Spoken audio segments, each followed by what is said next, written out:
البدع والأهواء، أهل البدع العقائدية وأهل البدع السياسية. نقول بيننا وبينكم السلف، بيننا وبينكم الكتب، كان فيقول البدع بيننا وبينكم. بسم الله الرحمن الرحيم.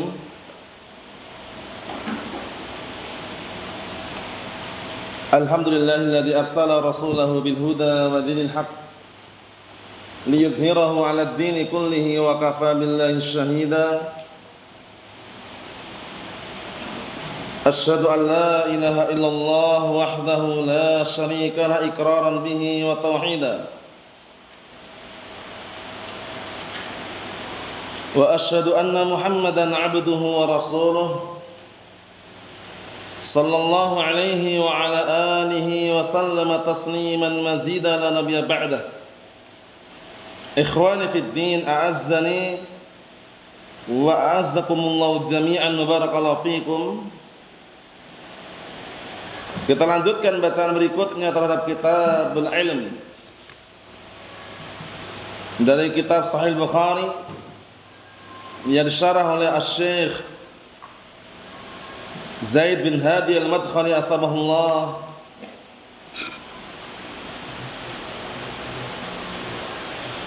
Kata beliau halaman 21, qala al-muallif asbahullah babun man rafa'a sautahu bil ilm. Al-Imam Al-Bukhari meletakkan bab man rafa'a sautahu bil ilm, bab orang yang mengangkat suaranya di dalam menyampaikan ilmu. Jadi kalau menyampaikan ilmu, upayakan semaksimal mungkin suaranya itu jelas, lantang, dan kalau memungkinkan keras-keras. Karena beda hasilnya dengan orang ketika menyampaikan ilmu suaranya pelan, kemudian kadang enggak jelas misalkan. Nah, disebutkan oleh Syekh Zaid bin Hadi Al-Madkhali rahimahullah, di antaranya adalah ketika khutbah Jumat dan juga ketika ceramah-ceramah, ketika ada acara-acara yang mengharuskan suaranya keras-keras.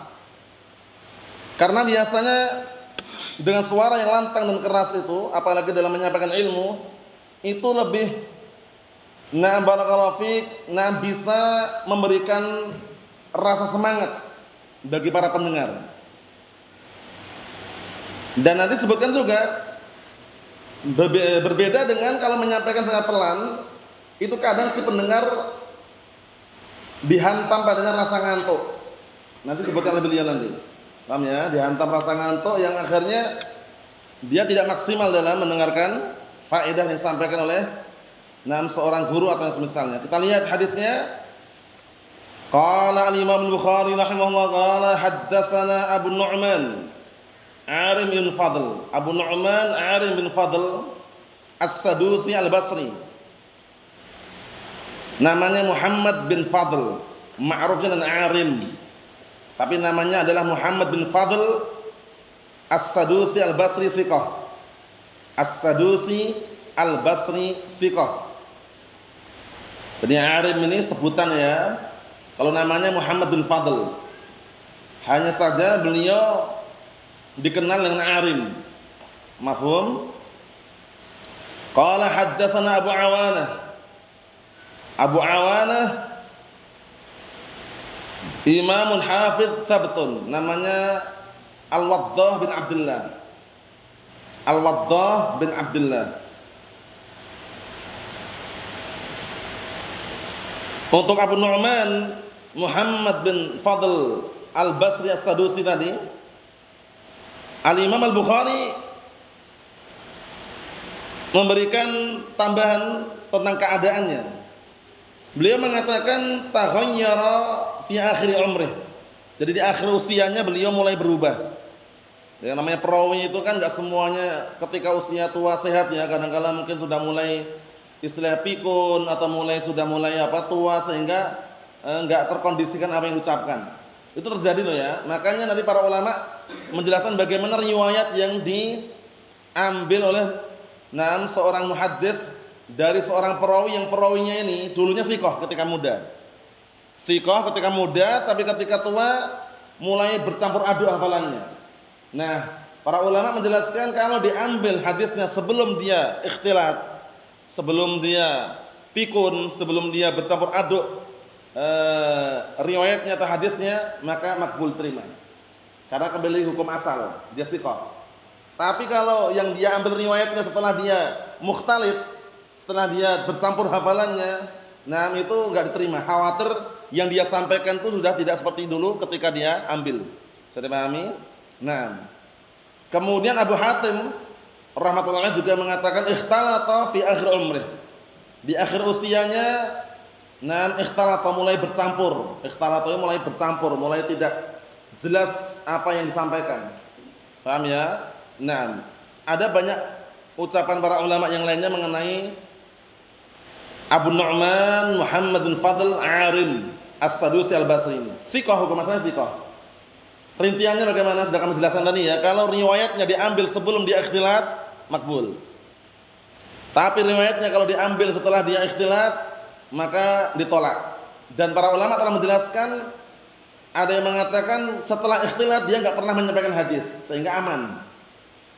Paham ya? Jadi setelah ikhtilat, setelah mulai bercampur kalau riwayatnya karena apa? Karena adanya kepikunan dari usia tua, itu enggak pernah menyampaikan hadis, sehingga riwayatnya masih aman yang sebelum-sebelumnya.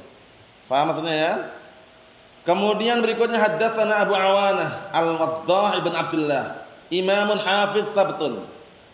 Imamun Hafiz Sabtun. An Abi Bishr.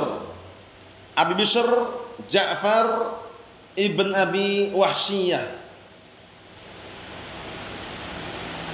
Ja'far bin Abi Wahsyiyah Iyas. Jadi Abi Wahsyiyah namanya Iyas. Jadi seakan-akan Ja'far bin Iyas. Mafhum? Abu Bishr ini Ja'far ibn Abi Wahsyiyah. Abu Wahsyiyah ini namanya Iyas Al-Yashkuri.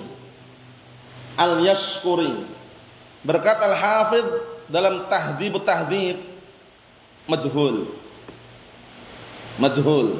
Makanya para ulama ketika memberikan kritikan dalam Sahih Bukhari, kenapa para perawinya tidak semua thiqah, ada yang majhul, ada yang fi kalam, ada yang keadaan yang lainnya.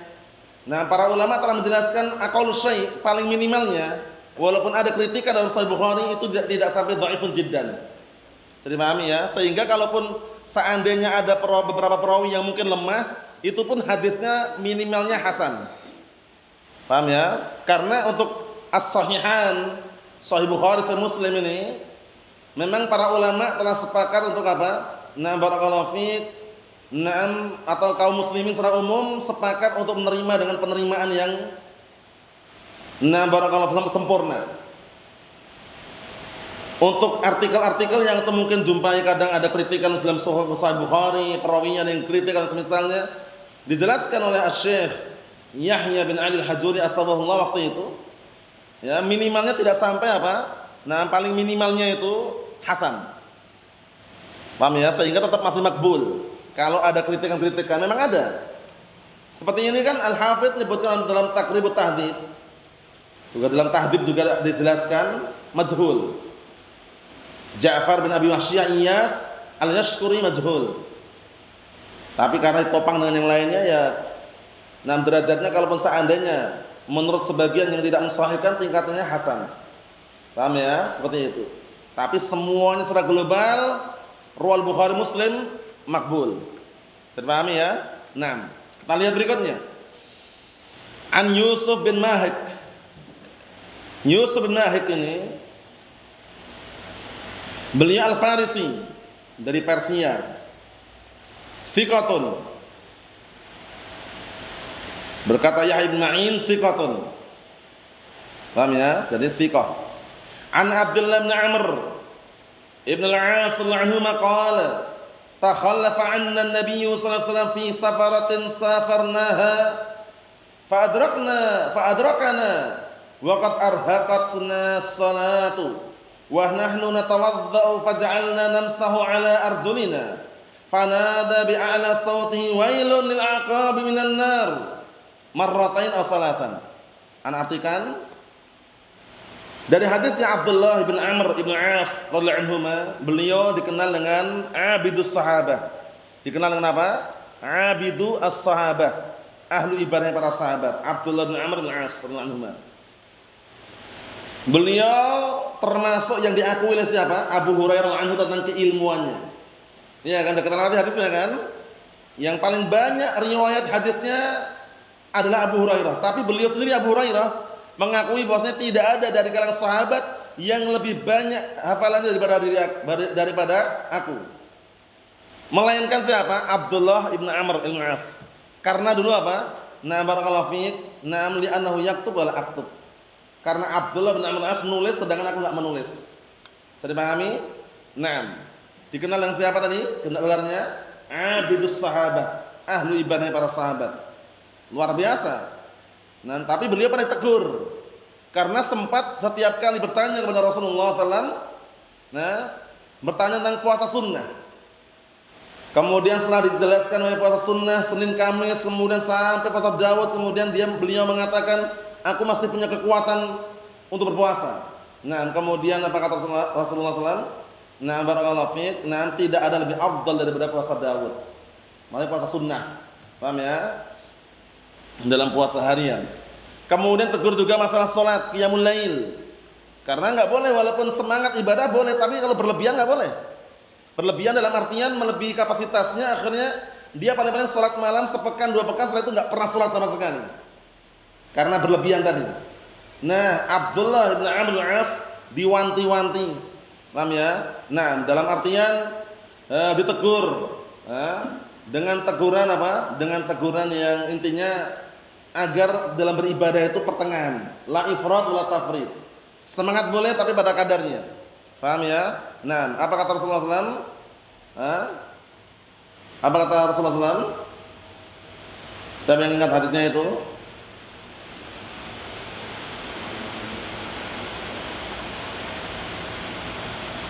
Lafadznya? Naam. La takun misla fulan kana ya kana yakumul lail fataraka qiyamal lail, itu hadisnya. Naam, ahsan, itu hadisnya. Ya fulan la takun misla fulan, atau ya Abdullah la takun misla fulan, jangan kau menjadi seperti si fulan itu. Dulu si fulan itu mengerjakan qiyamul lail kemudian meninggalkan qiyamul lail. Abdullah bin Amr bin As radhiyallahu anhu. Paham ya? Nah, menunjukkan bahwasanya beliau aslinya adalah benar-benar semangat dalam beribadah sampai digelari abidus sahabah. Qala, beliau berkata, takhallafa 'anna an-nabiyyu sallallahu alaihi wasallam fi safaratin safarnaha. Pada suatu hari Rasulullah sallallahu alaihi wasallam pernah tertinggal dari rombongan kami. Pada suatu safar yang kami safar. Jadi pada suatu safar beliau pernah tertinggal rombongan. Paham ya? Fa'adrakana, kemudian beliau menyusul kami. Waqad arhaqatna as-salatu, dalam keadaan waktu salat sudah hampir habis. Arhaqatna as-salatu itu maksudnya waktu salat sudah hampir habis. Wa nahnu natawadda, dan kami pun berwudu. Namun kami menjadikan wudu kami ini hanya mengusap kaki-kaki kami. Seharusnya kaki apa? Dicuci. Ini diusap. Otomatis karena diusap itu khawatir ada beberapa yang enggak terbasuh. Tegur langsung. Fanada bi'ala sautihi, kemudian Rasulullah manggil dengan suara yang lantang, wailun lil aqabi minan nar. Celakalah bagi tumit-tumit yang tidak terbasuh oleh air wudu, termasuk bagian dari siksaan api neraka. Nah, sebutkan riwayat 2 kali atau 3 kali. Wailun lil aqabi minan nar, wailun lil aqabi minan nar, wailun lil aqabi minan nar. Tumit-tumit yang tidak terbasuh, tercuci oleh air ketika wudu, maka termasuk bagian siksaan api neraka. Bisa dipahami ya? Nah, itu syahidnya barakallahu fiik. Rasulullah dengan suara lantang keras kalau menegur sahabat tadi. Enggak cukup kalau cuma mengusap saja. Karena kaki bagaimana? Dicuci atau diusap? Cuci. Yang diusap hanya kepala saja sama telinga. Iya kan? Adapun kakinya dicuci. Mafhum? Naam. Qala asy-Syaikh Zaid bin Hadi al-Madkhali asbahullah, yu'khadhu min hadzal hadits masyru'iyyatu raf'i as-sawt bil 'ilm 'inda al-hajah. Sahih. Diambil dari hadis yang mulia ini disyariatkannya mengangkat suara di dalam menyampaikan ilmu. Bil ilm itu maksudnya adalah fi iblaghil ilm, di dalam menyampaikan ilmu. 'Indal hajah, ketika diperlukan. Wa 'indal umuril muhimmah, dan ketika menyampaikan perkara-perkara yang penting. Wa fil munasabat, dan juga dalam acara-acara allati tastad'i raf'as sadil ilm, yang mengharuskan dia harus apa? Mengangkat suara dalam menyampaikan ilmu. Karena beda biasanya hasilnya ketika barakallahu fiik mendengar suara yang pelan dengan suara yang keras. Apalagi khutbah Jumat misalkan.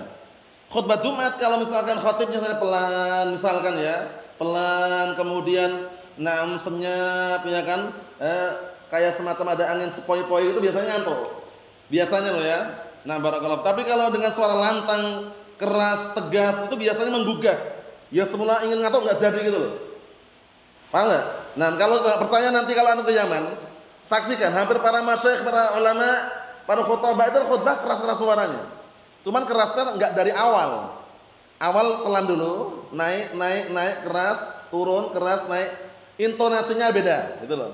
Itu memang ternyata para ulama menjelaskan itu. Intonasi itu maksudnya nada dalam menyampaikan itu beda-beda. Ketika khutbah itu ada nada sendiri, intonasinya. Ketika ceramah ada sendiri, ketika taklim pun ada sendiri. Bisa dipahami ya? Itu termasuk apa? Termasuk istilahnya tata cara di dalam menyampaikan iblaghul ilm, menyampaikan ilmu. Dulu ketika kami di Damas sana, di Yaman, itu seringkali kalau kita misalkan dengar khutbah para masyayikh itu rasanya tergugah karena mereka memang masya Allah itu loh. Ibadallah ayyuhan nas. Jadi kita mengantuk enggak sempat itu loh. Paham ya? Kecuali yang ngantuk berat memang, walaupun keras pun tetap tidur gitu loh. Allahul musta'an. La bas. Kita lihat sini, cuman salah ya kalau khutbah kok tidur salah. Karena nanti maksimalnya ya enggak dengar kan, ujung-ujungnya kan tidak maksimal dia mendengarkan. Kita lihat sini barakallahu fikum, fan nabiyyu sallallahu alaihi wasallam lamma ra'al qaum yamsahuna ala arjulihim wa hum ala ajalin. Maka Nabi di sini sallallahu alaihi wasallam ketika melihat al-qaum itu para sahabat, mereka mengusap kaki-kaki mereka dalam keadaan terburu-buru, ajal terburu-buru, tergesa-gesa. Fa adrakana wa qad arhaqatna as-shalah. Kemudian Rasulullah menyusul kami dalam keadaan apa? Waktu salat sudah hampir habis. Wa nahnu natawadda, dan kami pun wudu. Faja'alna namsahu ala arjulina, kemudian kami pun apa? Hanya mengusap kaki-kaki kami. Min syiddatil ajalah, karena apa? Karena benar-benar terburu-buru. Waktu sholat sudah mau habis. Berarti terburu-buru kan? Fanada bi'ala sauti, kemudian Rasulullah manggil, bersuara dengan suara yang lantang dan keras. Bisautin rafi'in, dengan suara yang tinggi. Li ahamiyatil amr, dikarenakan perkara tersebut penting sekali. Wailun lil aqabi minan nar. Wailun ini adalah mutada. Mutada kok nakirah Ustaz? Jawabannya bagaimana ini? Kita lewati dulu. Mutada kan aslinya harus ma'rifah kan? Ini mutada kok nakirah gimana ini? Kalau tidak salah sudah pernah lewatkan waktu itu faedahnya. Mutada hukum asalnya apa? Al-asl fil mutada an yakuna ma'rifatan. Hukum asal mutada itu ma'rifah. Tapi kalau datang nakirah ada maksud tertentu. Paham ya? Maksudnya bagaimana? Ada yang namanya musawwir. Musawwir itu adalah barakallahu fiik mujawwiz, faktor yang bolehkan. Karena apa? Doa. Jadi kalau mutada maknanya doa, itu boleh nakirah. Ini kan doa kecelakaan, wailun, kecelakaan. Ya kan doa kan? Kecelakaan bagi tumit-tumit yang tidak tercuci oleh air. Wudu. Bisa dipahami? Contoh yang lain, salamun alaikum. Salamun alaikum, keselamatan untuk kalian. Doa atau bukan? Doa. Salamun nakirah, ma'rif nakirah, padahal apa? Mutada. Bisa dipahami? Jadi kalau mutada itu maknanya doa, boleh nakirah gitu loh. Itu faedahnya. Mafhum? Sehingga ada iskal. Ini kok wailun nakirah kok mutada ya? Kita katakan makna doa di dalamnya. Fihi makna ad-du'a. Doa kecelakaan. Doa kejelekan. Wail itu kecelakaan, kejelekan. Ai alladzina yatasahaduna fit tuhur, yaitu orang-orang yang mereka bermudah-mudahan dalam bersuci. Wa aktsar ma yakunu tasahul fil ardul fil aqab. Diperhatikan ini. Dan paling banyaknya orang-orang bermudah-mudahan, nah kebanyakan orang bermudah-mudahan di dalam wudu itu dalam masalah kaki adalah bagian tumit. Tumit, tahu enggak tumit Usama? Bahasa Jawanya apa? Tumit, tungkak. Paham ya? Nah, tungkak ini kan kadang kalau orang terburu-buru kan apa istilahnya enggak tercuci bagian belakang ini. Paham ya? Nah, apalagi yang bagian bawah atau bagian pinggir yang dekat mata kaki itu kalau orang tidak serius dalam wudu kan kadang tidak tercuci. Hati-hati, ternyata termasuk bagian dari siksaan api neraka. Mafhum? Wa bi ba'd riwayat ra'a qauman wa aqabuhum taluh. Ini penjelasannya. Di dalam sebagian riwayat Rasulullah SAW melihat suatu kaum itu para sahabat dalam keadaan tumit-tumit mereka taluh. Taluh itu adalah belang alias apa belang itu? Belang, tahu belang antum? Tahu belang enggak? Belang itu ada bagian kulit yang enggak kena air, belang. Bahasa Indonesianya apa itu bahasa Indonesianya? Belang juga kan? Ya belang kan? Blonteng kan lain blonteng. Paham ya? Belang. Paham ya? Belang paham makna belang? Nah, belang itu maksudnya yakni ma asabahal ma, tidak terkena oleh air. Belang, ma'ruf itu. Ya kan? Oh belang atau sama? Tidak terusap, tidak tertimpa oleh air, maksudnya enggak kena air. Nah, Rasulullah melihat seperti itu. Akhirnya beliau mengatakan, "Wailul lil 'aqabina minan nar." Kecelakaan. Azab yang buruk, kejelekan. Maknanya macam-macam memang, tapi tidak jauh beda dari makna awal. Semuanya menunjukkan kecelakaan dan juga doa kejelekan. Nah, celakalah. Jeleklah, doa kejelekan semuanya. Bagi tumit-tumit yang tidak tercuci oleh air, termasuk bagian siksaan api neraka. Wailun syiddatu adzab. Ya kan? Nah, azab yang pedih. Azab yang pedih, siksaan, paham ya? Kemudian kejelekan, keburukan. Karena wail ini sering digunakan mendoakan kejelekan. Wailak, celaka kamu.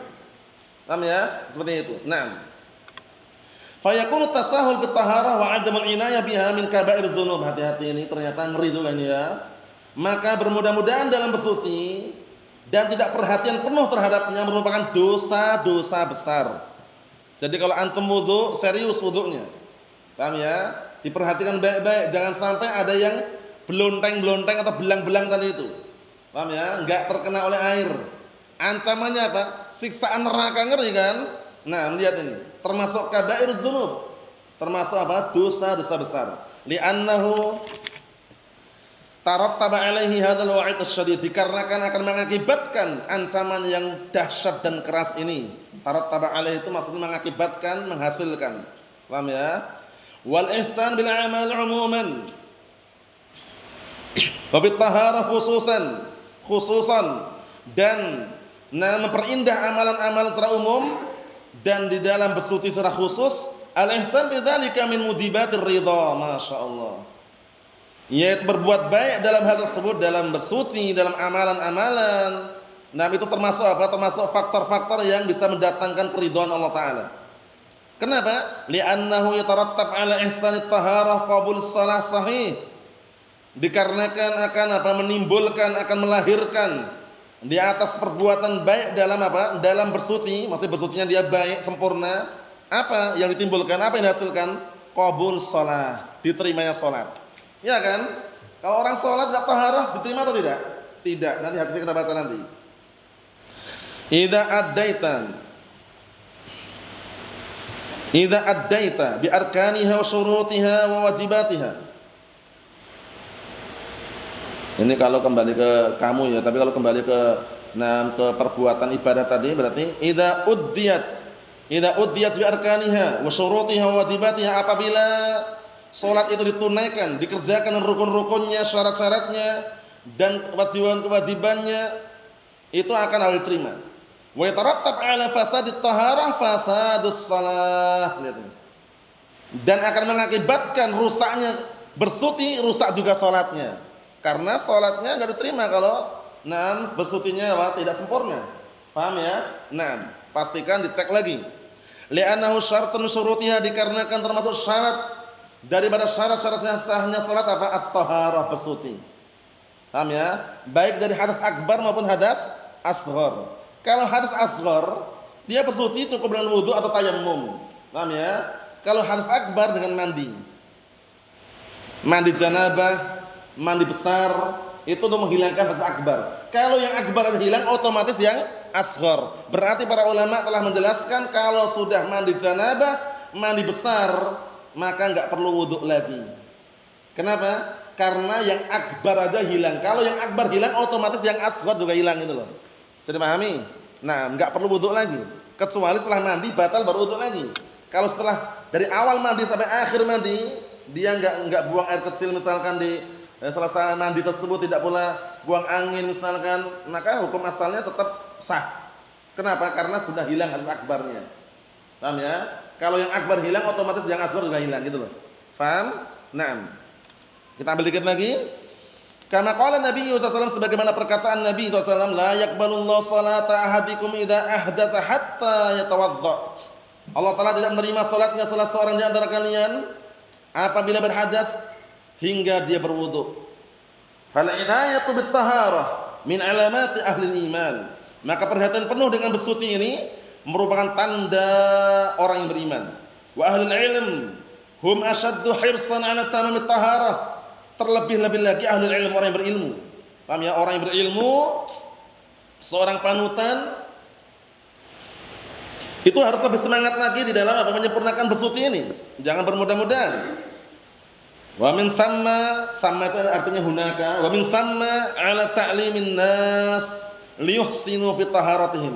Dan dari sanalah wajib untuk mengajari manusia agar mereka memperindah dalam bersuci mereka. Wali ahammiyati sya'niha, dan dikarenakan pentingnya urusan wudu ini, ya kan, urusan taharah ini.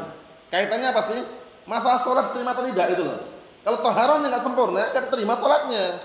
Rugi kan? Nah, seperti itu. Kita lihat di sini. Faqad qala Nabi sallallahu alaihi wasallam at-tuhur syatrul iman. Dan sungguh Nabi kita Muhammad sallallahu alaihi wasallam mengatakan, kesucian itu merupakan bagian daripada keimanan. Wa rattaba 'alal iman 'alal ihsan bit taharah, atau wa ruttiba 'alal ihsan bit taharah al ajrul 'azim wal khair katsir. Dan ditetapkan atas apa? Perbuatan baik dalam bersuci itu telah ditetapkan apa padanya? Pahala yang agung dan kebaikan yang banyak. Wal ihsan fiha min ashalil umur 'ala man waffaqahu Allah lil fiqhi fid din. Masyaallah, lihat ini. Enggak berat sebenarnya. Sebenarnya untuk memperindah taharah itu enggak berat sebenarnya. Bagi siapa? Kita lihat. Dan memperindah dalam taharah, dalam bersuci, itu merupakan perkara yang paling mudah. Perkara yang paling mudah, diperhatikan. Perkara yang paling mudah. Nah, bagi siapa? Bagi orang yang Allah Taala berikan taufik kepadanya untuk memahami ilmu agama ini. Berarti kalau dia paham ilmu agama kok bermudah-mudahan, salah dia. Paham ya? Nah, karena udah paham ilmu agama, udah paham tata cara wudu benar, dia bermudah-mudahan, ya kan? Jangan sampai-sampai barakallahu fiik, Abu Hurairah anhu, ya kan, yang mudrat itu kan, asbighul wudu, itu mudrat Abu Hurairah kan. Sempurnakanlah wudu untuk kalian, karena banyak orang yang mungkin ketika wudu itu enggak sempurna gitu loh ya. Ya tentunya udah paham dalil, bismillah. Semaksimal mungkin sempurnakan. Dilihat bagian kaki, bagian tumit, mata kaki, atau yang lengkungan yang bagian bawah dekat mata kaki itu, atau di bawah telapak kaki yang dekat, karena yang melengkung ini kan, yang melengkung di telapak kaki itu diperhatikan baik-baik, jangan sampai ada yang terlewatkan. Ancamannya ngeri. Kata beliau, fatajiduhu yatawadda kama tawadda an-nabiy sallallahu alaihi wasallam. Maka engkau akan menjumpai orang yang paham agama ini, dia akan berwudu sebagaimana wudunya Nabi kita Muhammad sallallahu alaihi wa ala alihi wasallam. Wa 'allamana bil qawl wal fi'l, dan beliau mengajarkan kepada kita dengan ucapan dan dengan perbuatan. Naam, 'allama ashabah. Iya benar, beliau telah mengajarkan kepada para sahabatnya. Wa ballaghana dzalikumul ilm, dan telah menyampaikan kepada kami di hadapan kalian apa? Ilmu. Min qaulin Nabi sallallahu alaihi wasallam wa fi'lih, dari ucapan Nabi sallallahu alaihi wasallam dan perbuatannya. Fassara ayat al-Maidah, maksudnya telah menafsirkan ayat al-Maidah, ya ayyuhalladzina amanu. Ini rambu-rambu dalam atau istilahnya dalil mengenai ayat wudu ini. Ya ayyuhalladzina amanu idza qumtum ilas salati faghsilu wujuhakum wa aydakum ilal marafiq wamsahu bi ru'usikum wa arjula, bacaan keliru. Wa arjulakum minal ka'bain wa in kuntum junuban fattahharu. Wahai orang yang beriman, apabila kalian hendak salat, maka cucilah wajah-wajah kalian dan tangan-tangan kalian sampai siku-siku dan usaplah kepala-kepala kalian. Wa arjula. Arjula ma'tuf ke mana ini Hizam? Arjula. Kalau Syiah Rafidhah bacanya wa arjulikum. Arjuli bacanya. Karena ma'tuf ke masah. Jadi kalau Syiah Rafidhah kaki cukup diusap. Salah atau keliru? Salah dan keliru. Yang benar arjula ma'tuf ke mana ma'tufnya? Ma'tuf yang pertama. Kalau ma'tuf itu yang paling bagus ada yang paling pertama. Nah ya. Berarti apa? Mana? Wujuha. Faghsil wujuha mansub. Wa aydiyah mansub. Wa arjula gitu. Paham ya? Berarti kaki diusap atau dicuci? Dicuci. Paham ya? Wa arjulakum ilal ka'bain sampai mata kaki. Wa in kuntum junuban fattahharu, jika kalian junub maka bersucilah. Al-ayah bayyana an-nabiy sallallahu alaihi wasallam bi fi'lihi. Di sini Rasulullah SAW menjelaskan dengan perbuatannya. Waqad adinallahu lahu fil bayan au wa amara bidzalik. Dan sungguh Allah Taala telah mengizinkan untuk menjelaskan dan juga memerintahkan hal tersebut. Faja'atis sunnah itu bayyinu kaifa natawadda. Maka datanglah as-sunnah menjelaskan bagaimana tata cara kita wudu. Wa dzalika bi anna nuya wa nabda wa naghs. Na'am wa naghsil kaffain salatan. Ini kita tunda ya karena ini masuk rincian tata cara wudu. Insyaallah pada pertemuan akan datang kita baca nanti. Nah, barakallahu fi. Kesimpulannya di sini kita sudah mengambil satu dalil mengenai larangan tidak sempurna dalam wudu karena ancamannya apa? Ancamannya termasuk bagian dari siksaan api neraka. Wailun lil aqabi minan nar. Kemudian ngambil faedah dalil mengenai apa? Mengenai wudu, yaitu ayat yang kita baca tadi itu. Ya ayyuhalladzina amanu idza qumtum ilas salati faghsilu wujuhakum wa aydiyakum ilal marafiq wamsahu bi ru'usikum wa arjulakum minal ka'bain ila akhir ayat. Wassallallahu as-salamatu wal afiyah walhamdulillahirabbil alamin.